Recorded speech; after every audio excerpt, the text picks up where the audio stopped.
Come gather round the campfire and hear our ghostly tales of chilling terrors, darkest woes, and anything that goes bump in the night. So cuddle up with your best friend or dare it alone.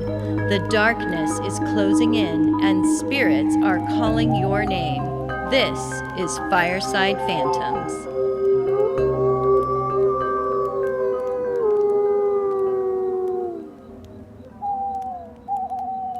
Carol, so I also have a story today I'm going to talk about that's happened when I was in college.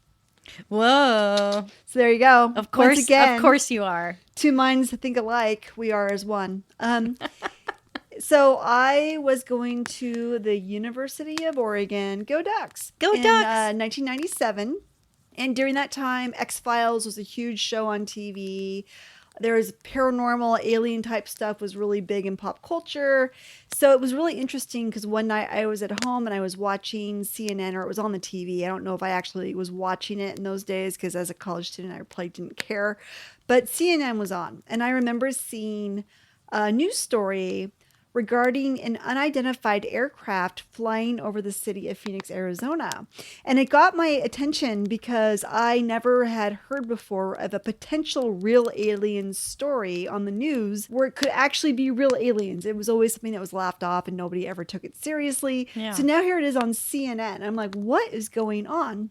I watched the story. I remember watching it, and then it kind of disappeared from the media, and I never heard about it again. So I never really thought about it again. Fast forward a few years later, and I moved to Phoenix, Arizona. I get a job at a construction company, and one day I'm walking past my coworker's cubicle.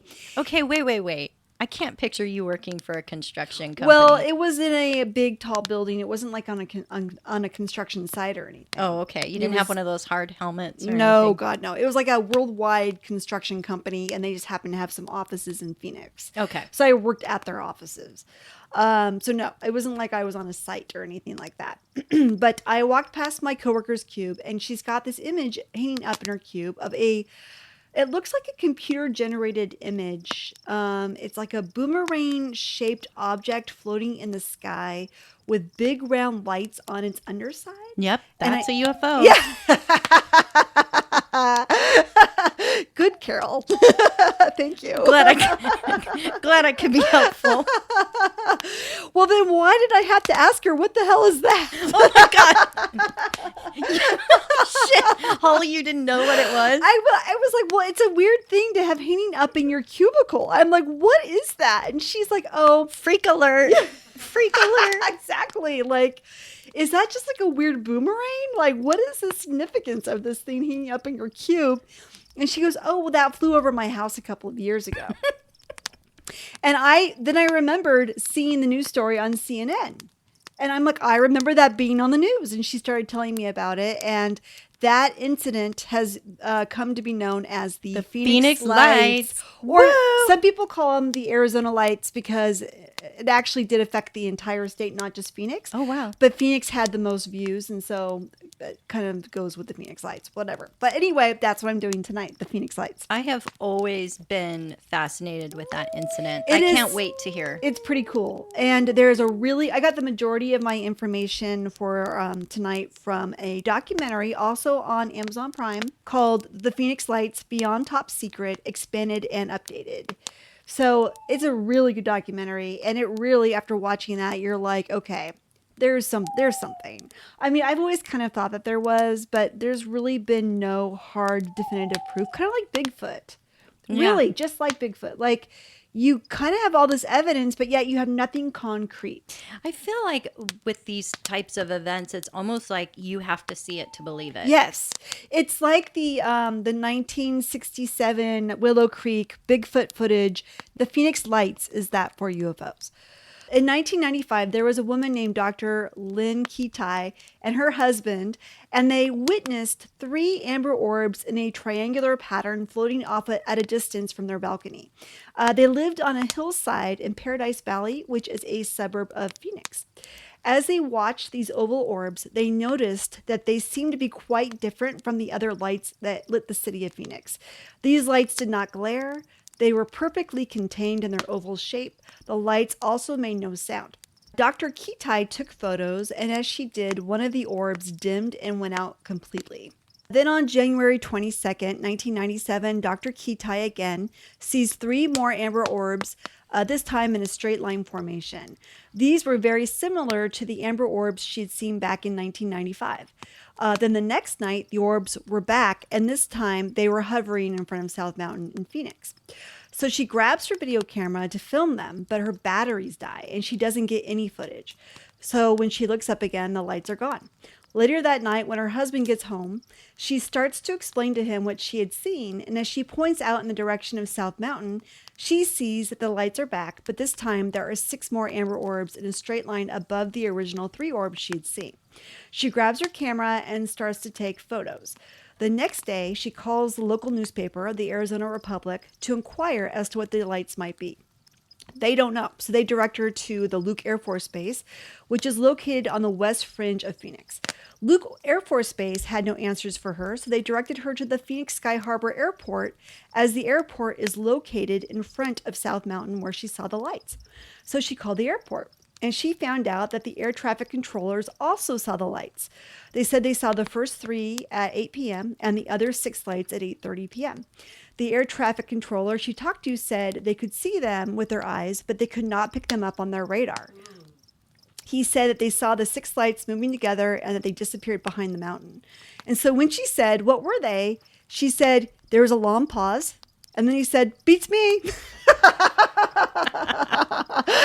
I love that. Very. I don't ask Why questions. the fuck should I know? I just get paid to sit here and look at the screen. All my job is to watch for objects in the sky to land at the airport. Why would I care what these lights are?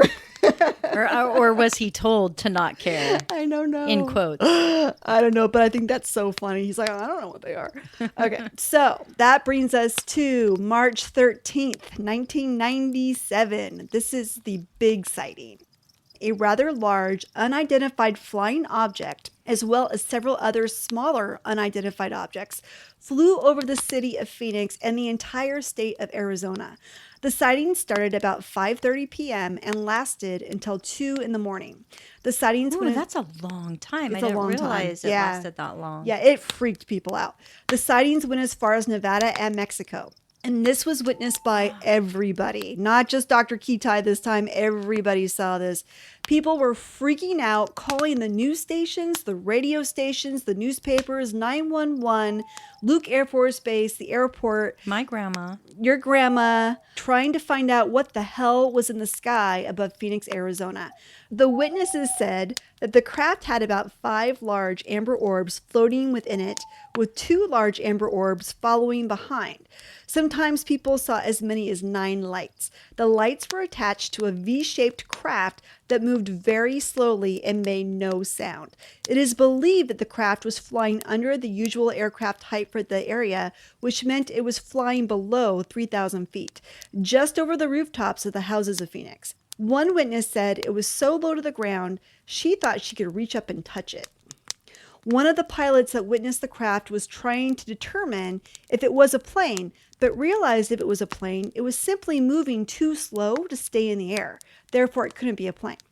The V-shaped craft was said to be so big that people couldn't even see the whole object in their line of sight. One witness described it as big as several football fields large. Whoa. Another guesstimated that its left wing of the aircraft alone was about a mile long, which is huge. I would be like having a heart attack. I know. Right then. I know. And so there was a pilot who was also flying in that night and saw it. And he said that the object blocked out most of the lights in northern Phoenix. That's how big that motherfucker was. It was huge. Huge.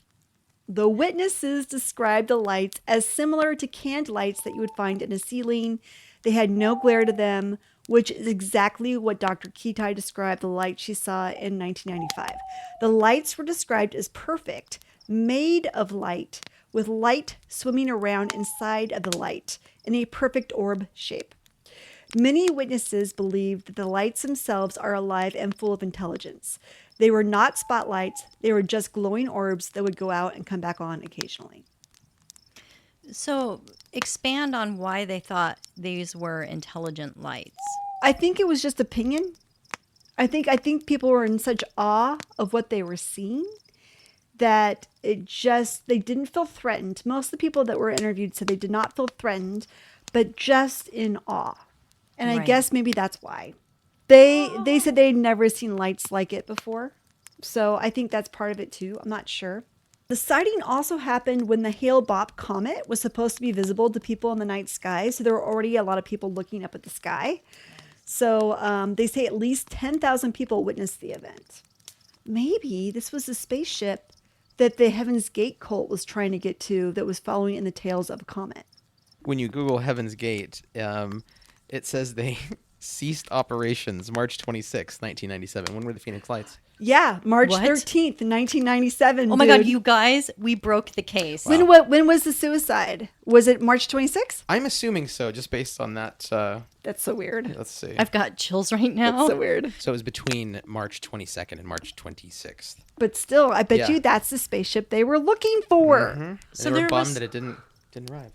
So they knew it went to Phoenix. That probably already just reinforced their belief that it was true.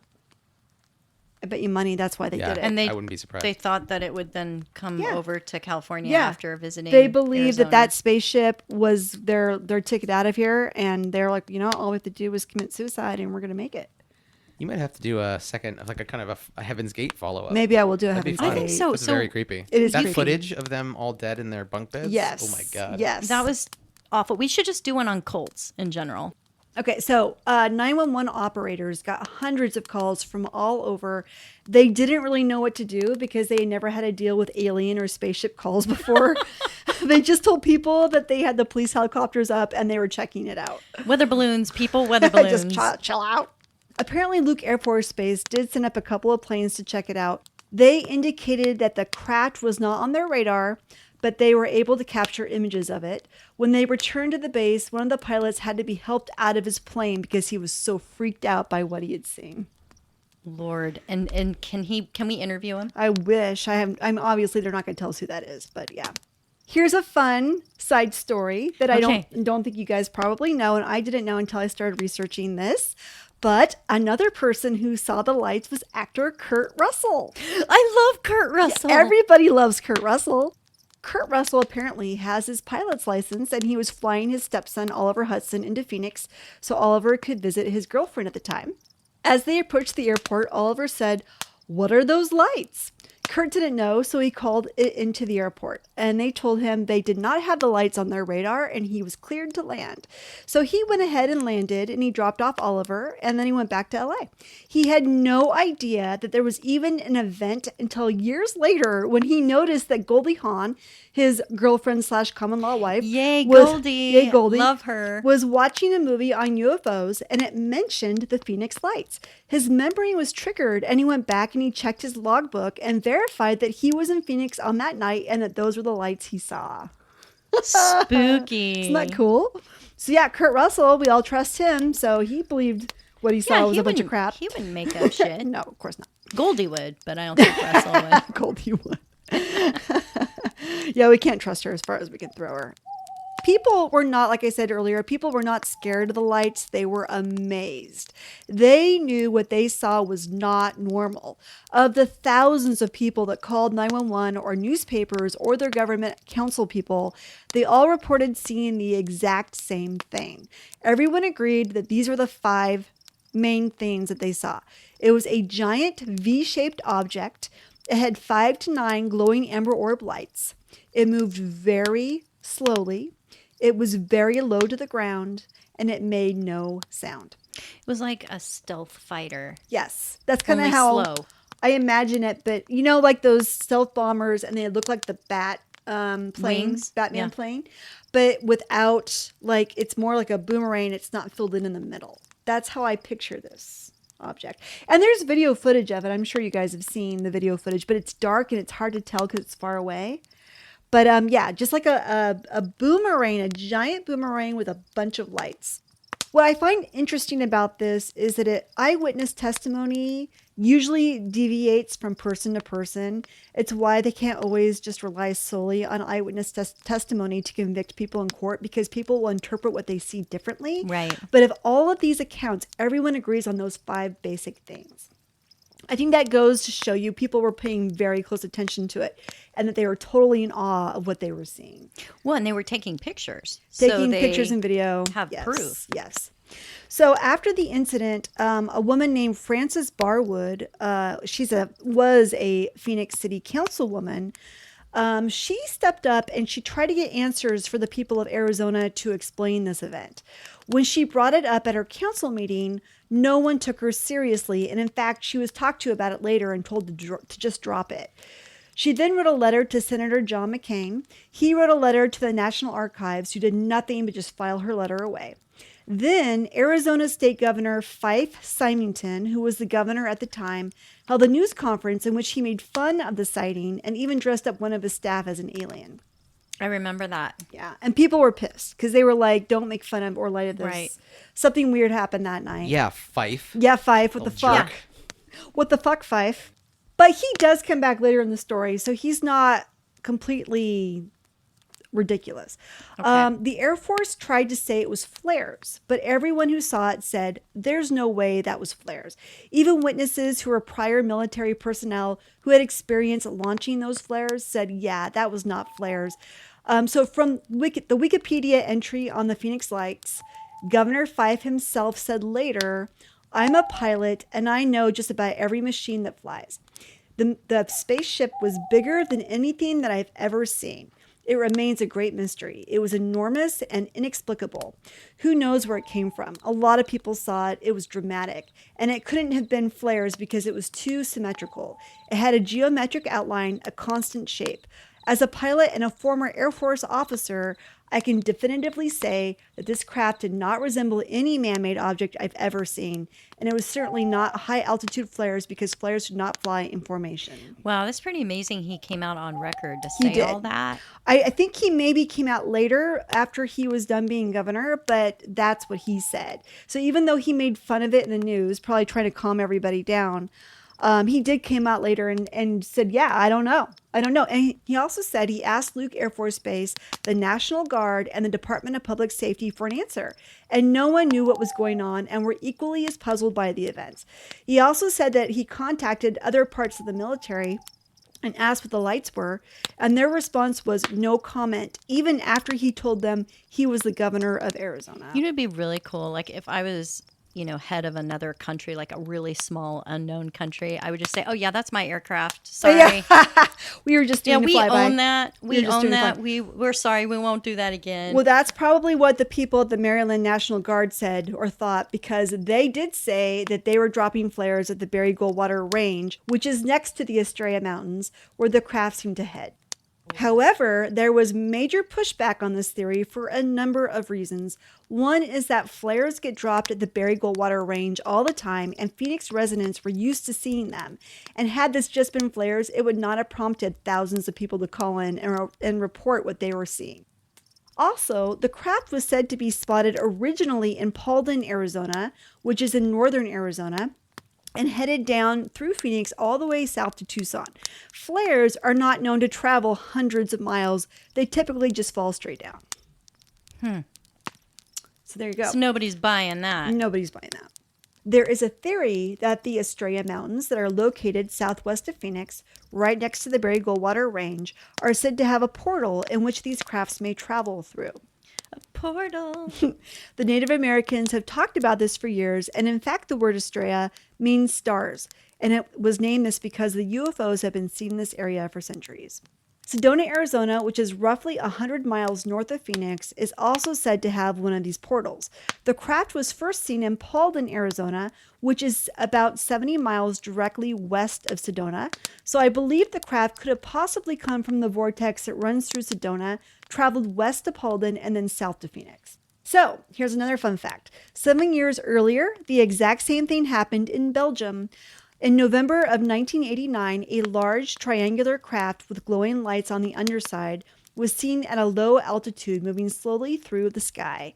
At least 143 people claimed to see the object. 2 F-16s were sent up to check it out. On 3 occasions, they locked the radar for a moment, but then realized they'd only locked the radar on each other. The pilots eventually gave up and headed back to base. So this humongous aircraft cannot be traced on any sort of surveillance that we have. Correct. The same exact description where it flew out over Belgium, and that was about almost 10 years earlier. So my last part of my story is about astronaut Edgar Mitchell, who was the 6th person to go to the moon in February of 1971. He is also the founder of the Institute of Noetic Science. He said that President Truman, during his administration, put together a group of elite men to study the UFO phenomenon. These men concluded that yes, aliens are real, we have been visited, and if aliens are hostile, there is really nothing that we can do about it. Oh my God, yeah. I think it was Stephen Hawkins that said we should not be looking for aliens. Exactly. And he was a very smart man. So to protect this information, they created the National Security Act of 1947, which gave them the ability to bury this information and keep it confidential. They denied any existence of aliens going forward, which thus started this cover-up within our government about the existence of aliens and UFOs. Mitchell himself has interviewed many high-level people who have had contact with ETs, and he received the skinny on classified events like Roswell and has learned that some of our technological advances have been due to alien technology. He even suggests that aliens prevented the Cold War from turning into World War III, and that aliens are interested in our military capabilities and they want to help us keep peace on Earth. So clearly they haven't visited Earth for quite some time because there's no peace here whatsoever. Yeah, I heard that they had mysteriously kept like the missile silos from unlocking. And During the Cold War? Yeah. Interesting. That Does that mean that Reagan was trying to unlock them? No, it was just saying that when they were trying to do their tests, they had no control over the buttons, and that they were pretty terrified because I think at one point the silo doors opened and they couldn't get them shut, and they were like freaking out, like, what's going on? It's like that clown from Poltergeist. I bet the aliens had control over him too. They try to strangle the boy. Oh my Lord. So there you go. That's the Phoenix Lights. I can't wait Thanks, for them to come Holly. back. But there have been a lot of other sightings since, but they tend to be more explainable than that event. No one has ever come up with a satisfactory explanation for the Phoenix Lights. I mean, do you think that we should be excited about aliens, or are you of the theory, like Stephen Hawking's, that we should do everything we can to hide from the aliens? I'm kind of excited, and the reason being is that clearly, if this spaceship was indeed aliens, they obviously have the technology to destroy us if they want to, and they don't want to. So, if anything, I think we can benefit from them. Whoa. They might have just been doing like a scouting trip, to scout out first the threats. Like in Signs, the movie Signs. Yes, like in Signs. They could. And, here's the thing. I think there's probably a lot of different species of aliens out there. So maybe some of them are nice and some of them are not. I get the impression from the people who witnessed the Phoenix Lights event that they were not threatened. And in fact, they were excited. So I'm going to go with that because that'll help me sleep at night. Well, that's good, because I'd hate to change out my canned lights in my basement and have to Maybe you should start looking at them more closely and see what you can see in them.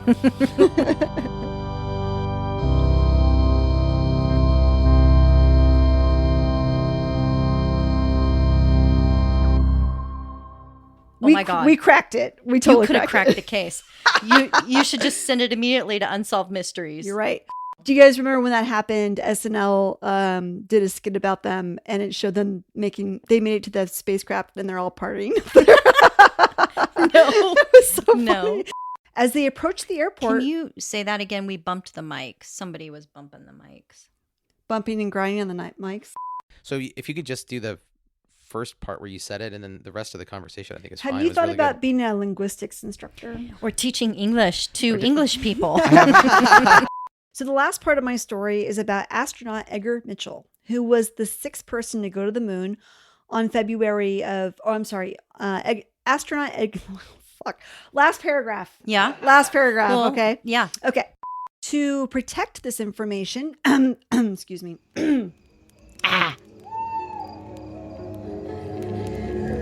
As the flames die down, do remain undaunted. Though all hitchhikers are ghosts, And all dolls are definitely haunted. hey guys, be sure to follow us on Instagram. Our handle is @FiresidePhantoms. If you have a spooky story you would like to share with us, send it to firesidephantoms@gmail.com and you may hear it on a future episode.